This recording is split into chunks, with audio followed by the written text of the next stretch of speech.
Our countdown to tip-off in the Great American Conference continues, and today's stop is Bethany. Two teams from Bethany that are picked as number 3 according to the preseason coaches poll, and one of those is the women's basketball team under head coach Trent May in his 4th season with the program.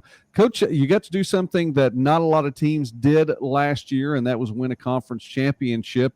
I know that they're few and far between anyway around, but especially during last season with all the stops and starts. Congratulations, the GAC Tournament Championship in a contest, by the way, that looked like pretty much like Newton's Cradle there in Bloomers-Sullivan Arena, back and forth. So many different momentum swings. Truly came down to who had the ball in the closing seconds, and a victory over Southeastern to take the GAC championship, and then a trip to the NCAA tournament as well. Coach, a little bit of momentum then, I would imagine, heading into this year. Yes, sir. Yeah. First of all, Joey, thanks for having me on. It's last year was a lot of descriptions that you could talk about, and a lot of just we can always talk about what would happen for everyone around the world. But for us, there was a lot of other things going on. At the beginning of the year, we had our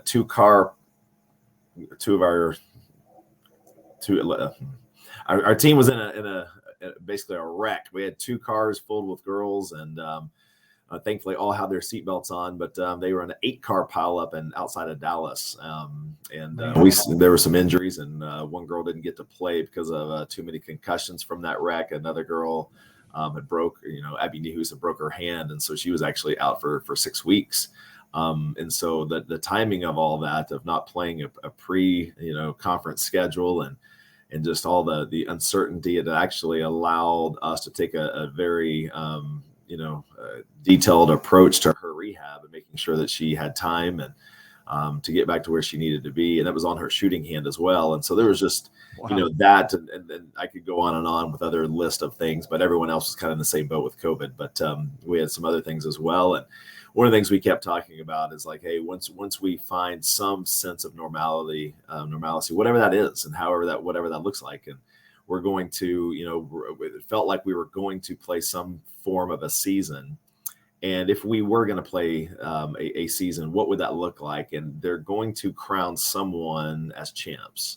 Someone, I really believed wholeheartedly there was going to be a national tournament. And so I just figured no matter what that looked like, there was going to be a team from our conference that's going to represent the GAC in the conference in the national tournament. And why not us?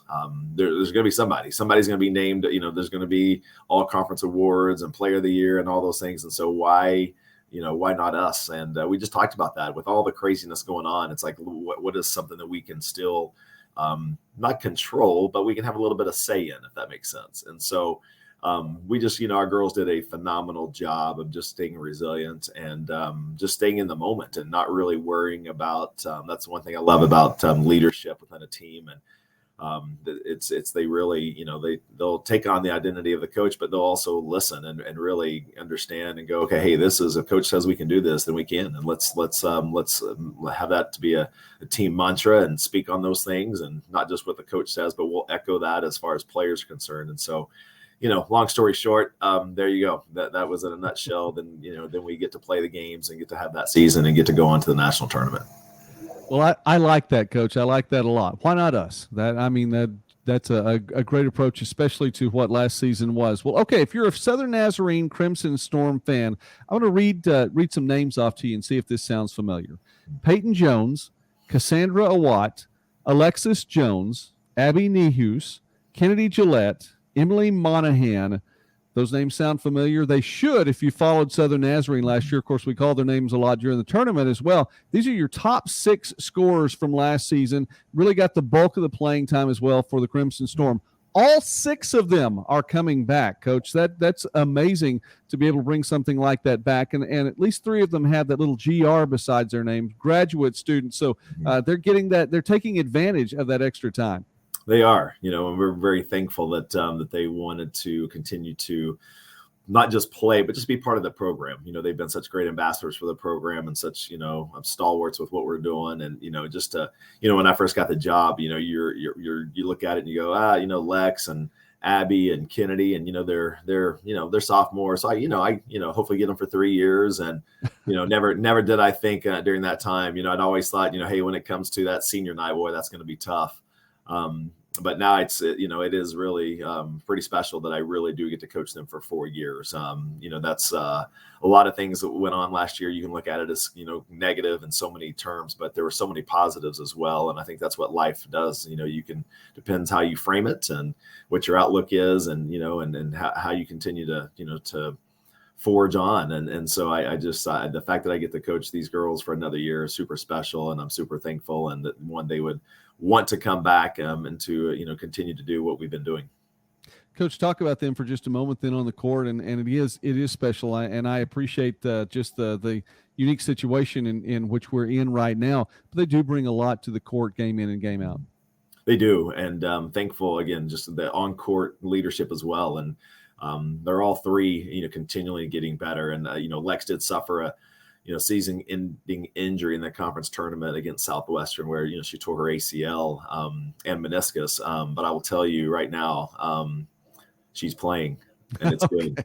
It is it's something that I didn't think would be possible, and beginning of October, much less than already scrimmaging against other opponents, and she's doing well. And so, she put the hard work in and did what she could to get back on the floor. And so, and I didn't think it'd be possible in October, but, she had her full release and she's able to go. And so it's awesome. And then Abby Nehus is continuing to grow her game and, lead in great ways. And same thing with Kennedy Gillette. So I'm excited for all three of those again to have a special year. And so they're all three on track to continue to, put up some good numbers, but, to really take this team to another level. We're speaking now with Coach Trent May from Southern Nazarene. Crimson Storm picked third according to the GAC preseason coaches poll. And Coach, with all those players coming back, did you spend any of your recruiting budget at all? Were you able to go out and bring in some new players? Thankfully, it's because you want to add, right? You're never what coach is ever satisfied, and so we did. We brought in a transfer point guard and Lauren Reether. I'm excited about her and just her leadership and excited energy that she brings to the table every day. And then we got two post players, one from Italy and Anna Coccoli. And she's tough. She's going to do a really good job as a freshman. Has already, proven to be we'll be counting on her in the rotation. And she is from Italy, and then another foreign or international player, a Spaniard.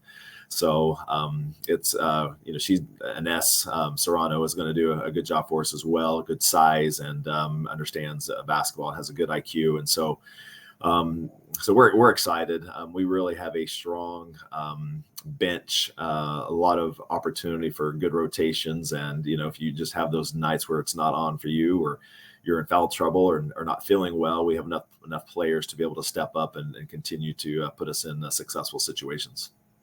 All right, Coach, the season gets started here in just a little bit more than a couple of weeks away. You get a couple of games in the Sawyer Center at home, taking on Division II opponents in Oklahoma Wesleyan, an NAI opponent.